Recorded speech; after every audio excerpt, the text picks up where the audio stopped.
Well, this is the Reverend Ian Howard. I'm talking to you from in front of the Carterton Community Centre in the northeast corner of Carterton. The Carterton Community Centre was built in about 2008 on the Shilton Park estate, 40 miles west of Oxford, and I'm one of the ministry team here at one of the two Anglican churches, seeking to give an update on what we're doing and other things that we've heard about. And this is greetings from Carterton on the 1st of April, as I say, 2020. And the theme I want to take up this morning, inspired in some way by Robert Jenrick, who was the community secretary who spoke on the evening briefing the other night, is the importance for all of us of building up community and fighting against loneliness. It's marvellous to hear, of course, that more CPAP machines or the equivalent are being produced, more ventilators, that we're getting more testing kits, that we've got, I think, 6 Nightingale hospitals being built, and so on, and more involvement of the emergency services. But at the same time, it's important to work out what we can do now really to support our communities. And it's very interesting that normally when we love someone, when we care about someone, we want to hug them, we want to kiss them, we want to embrace them in some way. But if we really care about people at this particular time, the thing we've got to do, as somebody says, is keep our distance. That's the way that we can show that we really respect them. It says in the Bible that it's not good for any of us to be alone. We all need someone to encourage us and to comfort us. And we all belong in some ways to various communities. We belong to family communities, communities of friends, communities of schools. St John's Primary School is behind me in the distance. Marigold Square is behind me, where a lot of people normally form a shopping community. We have our own communities of study, maybe at sixth form colleges, maybe as mature students, or it might be it's just as normal school pupils in first or secondary school.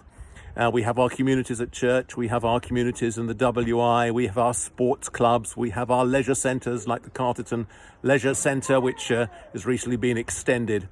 And we have the community centre behind me, which normally is full of activity and has lots of societies meeting there, but at the moment, like so many other community centres, is closed down. It's a symbol of community for all of us. And as we approach Easter in 2 weeks' time, it's interesting to reflect on the fact that Jesus himself was a person who loved to live in community, had a community of 12 disciples. And then the early church, after his resurrection, after him coming back to life on Easter Sunday, lived in community.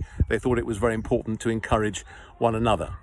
But one of the things that seems to have happened over the last 20 years or so, or maybe even 30, is that as we've got more and more into our communities at work and our social communities in other places, our family communities and our electronic communities, we've in some way lost contact with our geographical communities. And of course, as we now find ourselves all under lockdown, what we've got to do is reconnect with those geographical communities and make sure that we are in touch with people.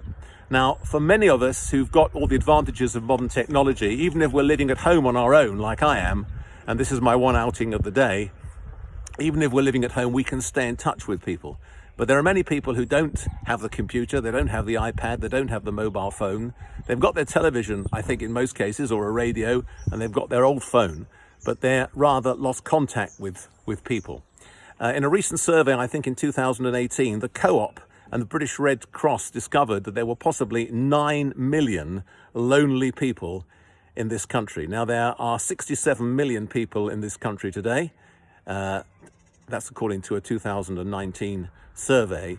And it's reckoned that 4 million of those are elderly. But it's not just elderly, it's people of all ages. Because when you reflect on it, it's possible to be lonely even if you're not on your own. You know, we all know that you can be in a large crowd at a football match, on a train, on a bus or whatever, and you can be quite alone. You can also be alone in your own family. If you don't really see eye to eye with all the members of your family and they're on a different wavelength, you can feel quite alone even in a large family. And so what we all need to do now is take this opportunity to reconnect and build community wherever we are and encourage others to do the same who've lost contact. Now, it's marvellous, of course, that the government, with the aid of the emergency services, are doing emergency deliveries to 1.5 million people. That's really, really important. We can be grateful for that. But there are lots of other lonely people in our community. And when you reckon that there are There were 16,000 people in Carterton in 2011. It's gone up to about 20,000 now, and it's still growing. There's about 1,000 people in Bryce Norton, and that's going to triple in size with the new Bryce Meadow.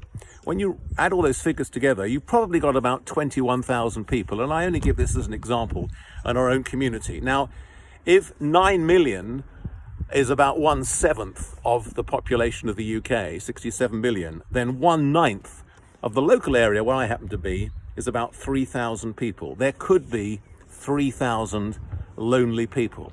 Now, at the moment, we are thinking all about coronavirus statistics, and they're important. According to the latest ones in this area, for example, in Oxfordshire, there are 198 cases of coronavirus in Oxfordshire last night. That's out of a population of 687,524. So it's a very, very small percentage, but they're there. But there are a very large percentage of lonely people. And I just want to encourage myself and encourage you to think about all those lonely people. And I wondered to myself how I could best do this. And I thought what I would do is I would find the lists that I have and I use at various times of year. Now, I'm one of those older people who still have a Christmas card list. Many people may not have a Christmas card list anymore. They might have a list of contacts on their mobile phone. But I went through my list and I tried to identify the people who might be lonely in some way. And I reckon it was about 1/7 of my list. And I thought that maybe this is a really good opportunity during the coronavirus to try and contact those people who I know personally who may be particularly lonely for whatever reason, of whatever age, and try and encourage them to reconnect. Because it's so important that while we are reconnecting ourselves in all sorts of ways electronically, if we've got the advantages of mobile phones and computers and so on, for those people who don't have all those advantages and who are isolated in their home, what a blessing it would be if they could reconnect with their community around them. And I'm starting to ask myself, maybe there's a certain time every day where I could set aside and look through my lists and say, let's see over the next week, over the next month, if I can contact some of these people I know who might be lonely and encourage them in some way to reconnect with their community so they're not lonely, that they know they're supported, they know they're cared for. Now, at this point, I normally try and read a poem now, and I couldn't find a suitable poem as such, but I remembered a lovely song, a very challenging and wonderful song written by the Beatles in 1966 called Eleanor Rigby. Now, for reasons of copyright, I can't sing it or play it over this broadcast, but I do encourage you to look it up. It has that refrain, all the lonely people, where do they all come from? Where all the lonely people, where do they all belong? And it's a story, of course, of Eleanor Rigby. Apparently, the name was on a gravestone, probably in Liverpool, and the Beatles, Lennon and McCartney, saw this, decided to write a song. So I would encourage you, after you've seen this, if you want to find a recording of Eleanor Rigby by the Beatles, which is one of the best songs I've ever come across about loneliness and the importance it is for all of us to face up to it. Now, before I close with a prayer, I usually sing a hymn, and I've got one for today. And in the Christian tradition, we believe it's not only important to reconnect with all the people horizontally, all the groups we belong to, and I fully support that and believe that, and I'm trying to do it myself, but Christians also believe it's possible to connect vertically with another friend in heaven, who is God. And it seems to me so tragic these days that with all the other communications we have, many of us have forgotten that there is another person who is there listening out for us and who wants to be our friend. There's a very famous song, I should say, or hymn, that was written by a man called Joseph Scriven in the 19th century, the words by Charles Converse. And he had a very, very difficult, hard, tragic life. I think 2 of the people he was going to marry died before he could get married, for example. Very, very difficult life. And he went to Canada and he wrote this song for his mum, I think was back in Ireland. And it's all about the fact that alongside our human friends, we can have a heavenly friend who is longing to reconnect with us and who is longing to be our friend and to be someone we can talk to. So I'm going to sing this song, this hymn, What a Friend We Have in Jesus, written, we believe, in about 1870. What a friend we have in Jesus, all our sins and griefs to bear. What a privilege to carry everything to God in prayer. Oh, what peace we often forfeit. Oh, what needless pain we bear. All because we do not carry everything to God in prayer. Have we trials and temptations? Is there trouble anywhere? We should never be discouraged. Take it to the Lord in prayer. Can we find a friend so faithful who will all our sorrow share? Jesus knows our every weakness. Take it to the Lord in prayer. Are we weak and heavy laden, cumbered with a load of care? Precious Savior, still our refuge. Take it to the Lord in prayer. Do thy friends despise, forsake thee? Take it to the Lord in prayer.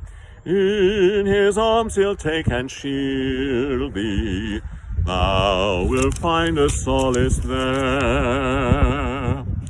Now, when I came home last night, I found this put through my door, and it's an example of a wonderful initiative that's taking place locally, and I'm sure it's taking place in your area as well, where these community groups, these community assistance groups, are seeking to reach out to the whole of the community.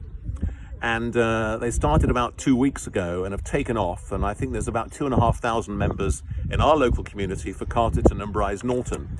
And when this comes through the door, it tells you who your contact person is for your area, and they can help with collecting shopping, dog walking, posting mail, topping up the phone, the electric meter or the gas, collecting prescriptions, or just having a friendly chat on the phone. And we're all learning by experience, and they say, you know, we will not enter your house under any circumstance. We will only take payment for shopping after we've delivered it to you.